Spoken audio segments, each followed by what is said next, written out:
Hello people of RuneScape and YouTube. My name is Kingen, and today I am going to be showing you one way, or a decent way that I found, to beat Sarachnis, the boss, on a mobile phone, because I love playing RuneScape on a mobile phone, because you can take it anywhere with you. It's a great game, and it's nice having it on a phone. It's free, you can play it whenever you want, and I've just noticed that fighting bosses while you're on a mobile phone can be an issue, because switching back and forth between tabs can seem a little daunting when you're only playing on a little, 5.5 or 6-inch screen or whatever you have, and that can make it scary. And you don't want to have to.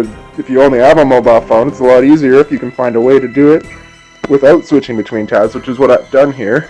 And now, the only prayer I use for this, I have 70 prayer, but you really only need, I think, 43 just for this spell here, because that's the only one I really use. It's the only one I'm going to use the whole time. I just leave it on the whole time, and I don't worry about any other prayers and such, because my defense bonus on this armor is really good, actually. So I use the Blessed Spirit Shield, because it adds a lot of defense, but you can see we're in plus 300s for each category except for magic.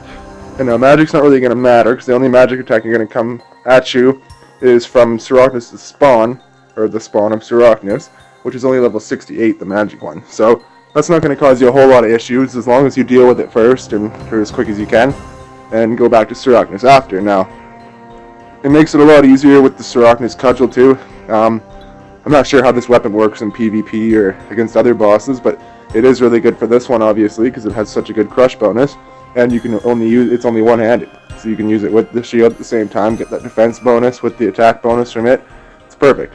And I use Tyrannical Ring, another crush bonus, Bando's Boots, Darok's Plate Body and Legs, Varrock's Helm, Obsidian Cape, just the Granite Gloves. They're decently cheap and they do the job quite well. And then I just use Amulet of the Damned, because it's cheaper than the Fury, but it's more expensive than the Glory, but it looks cool. So it does degrade though, so keep that in mind, as does the armor that I'm wearing. But I'm going to go in there and try and fight her with this setup, because I also have the Bandos God Sword. That's just for the spec. That's all I really use it for.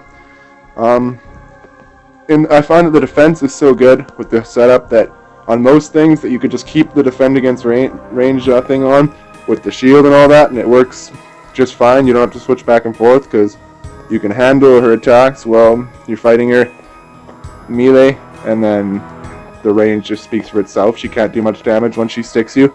And obviously, if you want, you can switch this up. Like, this is just what I found works for me, but there is going to be ways, obviously, that work better or worse.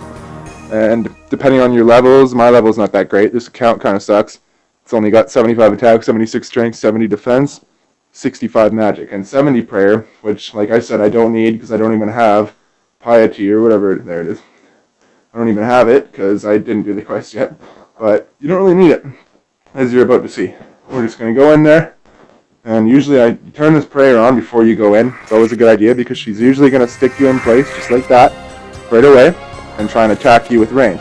And now zoom out also. That's another thing. Zoom out on your screen when you're on mobile, because if you're zoomed in and she's running around and you got other spawns running around and things trying to attack you, it makes it a lot easier to see what you're doing and actually fight if you have your screen zoomed out and you can actually see the whole fighting field here.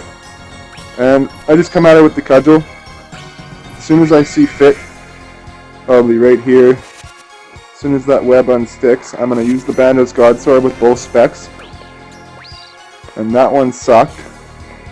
But this one, wow, okay. Well, that was pretty pathetic for the first video, but it does work, and it helps a lot. Keep an eye on your prayer, keep an eye on your health, and make sure you destroy your spawns as soon as they come. Now, you can see that with the prayer and the armor that I got on, her range is really doing nothing for her. So you could just let her do her thing with the range, and you really only got to worry about the melee and, like I said, the magic spawn that is eventually going to show up here. And it can be a long fight, but it makes it a lot less taxing and more fun, whatever you want to call it, for not having to switch back and forth between tabs and just leaving the one on, watching your prayer. You can defeat her pretty easy. And there's another guy here. I really hope he doesn't come in. Okay, good. He hopped. And as far as making money off this boss, you're not going to really be able to make a whole lot Her only really good drop, as far as I know, is the cudgel that I'm using to fight her with.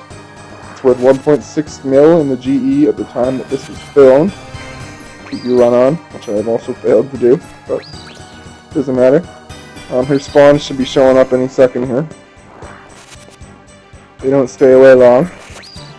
But I mean, as you can see, I'm doing decent damage and I barely used any food here.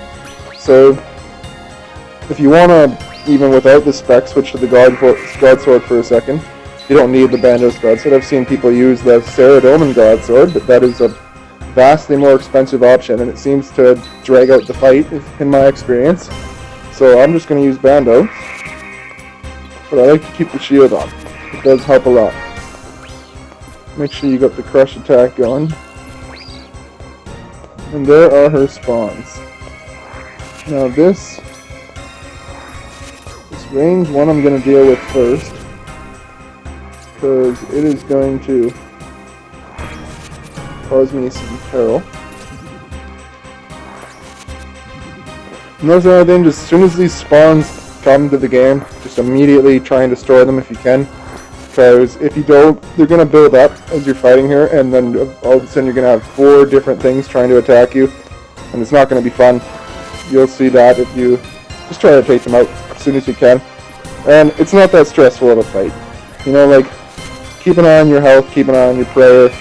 You shouldn't do too bad. Like,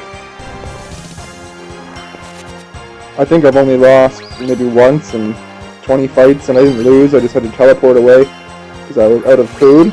But that was due to unwise playing method. It was not to do with her being better than you, because she is not. I have seen people do it by themselves, solo, with less stats than I have, and worse weapons even. So, but they would also be switching back and forth between prayers, which would be a lot easier, like I said, if you weren't on a mobile phone. Keep your attack potions, your strength potions, and your defense potions up. And obviously keep a Varrock teleport, or any kind of teleport really on you, because you want to have a fallback. You don't want to lose all your stuff in this fight. If you do lose, which, you know, it happens. It's happened to everyone.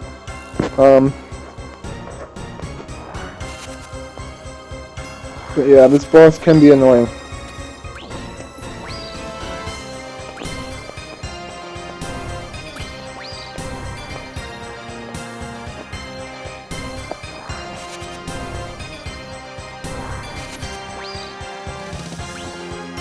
She does have some good hits, even especially with the, you know, not using Protect Against Melee.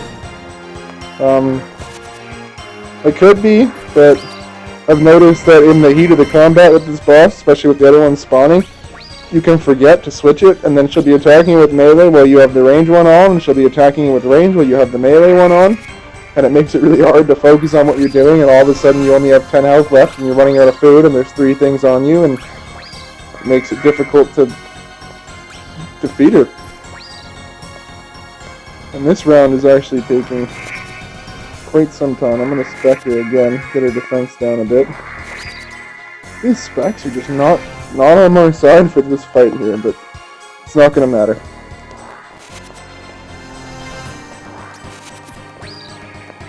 As you can see, she's already below half health, and I still have quite a bit of food. And you can usually defeat her before her third set of spawns even show up, because once those ones show up, at least at my level, you're starting to run out of food, you're starting to run out of prayer potions, and obviously health. So it makes it difficult to defeat her, but if you try and...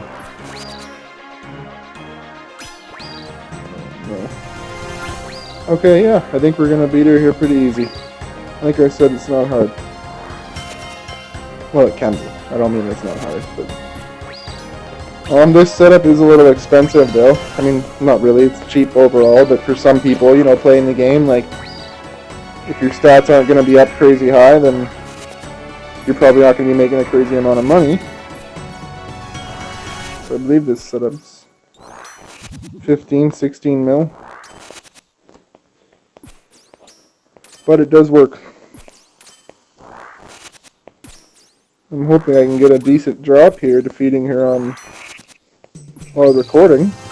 But like I said, I think it's like a 1 in 384. I don't remember the exact number, so don't quote me on it, but I think it's a 1 in 384 chance of getting the cudgel, which is only worth 1.6 mil, you know, in the end, so it's not going to make you rich or anything, but it is a fun fight. You know, I like a challenge when I'm playing RuneScape. You know, it seems like a lot of things, it's like either you can destroy it really easy, or it's going to take you out without even you giving it a chance, so it's a lot funner when you can find something like Sarachnis here. It's going to make it easy for you to do, and like I said, pretty crappy drop overall. Egg potatoes and a grubby key. I don't even know, like, what the grubby key's worth 40 grand. It's not awful, I guess. That's a decent drop, but 43k in total. I think I can't even think of what I spent, but I mean, you know, I only used one. Oh yeah, that's another thing. She spawns back very quickly. So make sure you pick up your stuff and get the heck out of there, and then check what it's worth after. But like I said, easy to defeat. I won. I still have food. I still have health. I still have prayer. It seemed like even if that battle would have dragged out for another couple minutes there, I still could have done it, right? And you can too, obviously, with the same setup. So that's the one I use. You can swap or alternate things, whatever you want to do, but this one's been working for me so far. I've fought her a few times with the exact setup, exact same levels, and it's been going really well for me, so I'm going to continue to use it. And like I said, I like to fight her just for fun, not really to try and make money, but there is a good chance that you can do it, so that's good. Alrighty, anyway, thanks a lot for watching, and that's just how I do it, and I hope you actually got something out of this video. Perfect, thanks a lot. Have a great day.